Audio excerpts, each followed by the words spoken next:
Za dober burek je potreben tudi dober mojster. In ko imam enkrat to pripravljeno, to prav pod prsti začutim, začnem razvleči, če pa bom preveč dal, primer recimo, ne se bo raztrgal. Moram ravno prav te naravne zakonitosti upoštevati. Najbolj bistveno pri samem bureku sta testo in seveda mastnost, ker presuh burek seveda ne more biti dober. In v tej debati o zdravem življenju je burek skoraj vedno neke vrste glavni označevalec ali pa krivec za nezdravo mastno prehrano. Nažalost je to tudi ena od razvad, zaradi katerih smo vse bolj debeli. Torej, burek je vsekakor zelo obilno kosilo, niti približno pa to ni malica. A veliko njegovih navdušencev po njem posega ravno v času malice. Malce obrno. Ali je še kosilo? Ja. Enkrat na teden vsaj. Zakaj?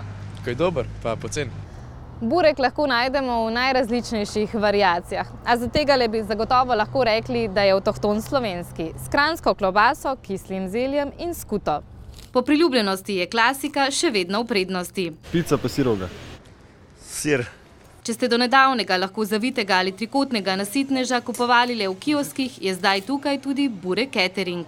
Gre za dostavo vseh naših okusov v različnih velikostih in sicer v manjših velikostih, ki so malo bolj priročne za mogoče kakšne zabave, kakšne srečanja. No, če se burek ne znajde pogosto na našem krožniku, se je pa zagotovo že znašel v našem besednjaku. Pač vsi burek, ne, volimo Jureka više od bureka. Ja, burek ni samo dober, v sebi nosi veliko simbolov. En je zagotovo ta, da nas spominja na čase nekdanje Juge.